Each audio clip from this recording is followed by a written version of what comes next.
Hey, church family, fun fact. Did you know that the first murderer in history was a religious person? Okay, maybe you shouldn't file that under the heading of fun fact, but instead file it under strange but true. The first murderer in history was in fact a religious person. Genesis 4 tells the story of Cain and Abel, two worshipers who were also brothers. When it came time to come to worship, each of them brought a sacrifice. Abel's sacrifice, or offering, was accepted by God. Cain's was not. Abel was a shepherd, Cain was a farmer. In verses 3 to 5 we read, "When it was time for the harvest, Cain presented some of his crops as a gift to the Lord. Abel also brought a gift, the best portions of the firstborn lambs from his flock. The Lord accepted Abel and his gift, but he did not accept Cain and his gift." Why did God say yes to one offering and not the other? The truth is, we're not told. What we are told regarding the two gifts is that what Abel brought was the best portions of the firstborn lambs of his flock. In other words, when it came time to worship God, Abel brought his very best. What about Cain's sacrifice? All we're told is that Cain presented some of his crops as a gift to the Lord. But there's no mention at all about the quality of Cain's sacrifice. And that may be because he didn't really care that much about what it was he was bringing. So perhaps there was a difference in the quality of the offering. The second reason was the character of the offerer.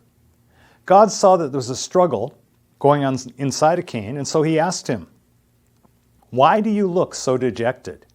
You'll be accepted if you do what is right. But if you refuse to do what is right, then watch out. Sin is crouching at the door, eager to control you." God never looks at the worship we offer apart from the heart of the worshiper. If your heart is corrupt, then so is your gift. Cain was struggling with anger and bitterness. Again, God warned him. He said, "Sin is crouching at the door, eager to control you, but you must subdue it and be its master."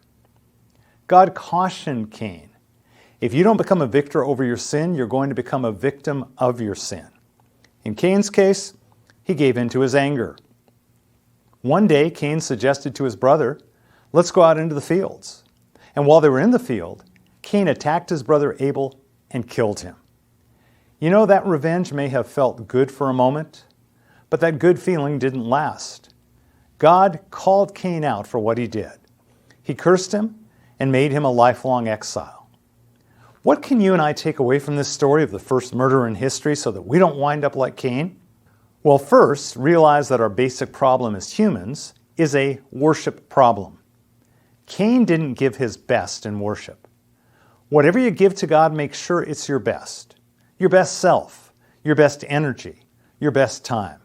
Second, don't let the root of sin produce the fruit of sin.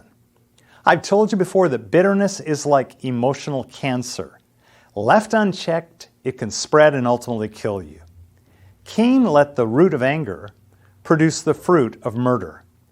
Each of us needs to root out bitterness wherever we find it. Third, know that sin always brings separation. It separated Cain from God, from his family, and from fellowship. Sin creates lonely, isolated people, and that's the worst way to live. The key to avoiding Cain's mistakes is letting the Lord take first place in your life. I'll be praying that you do that, and so will I. Amen.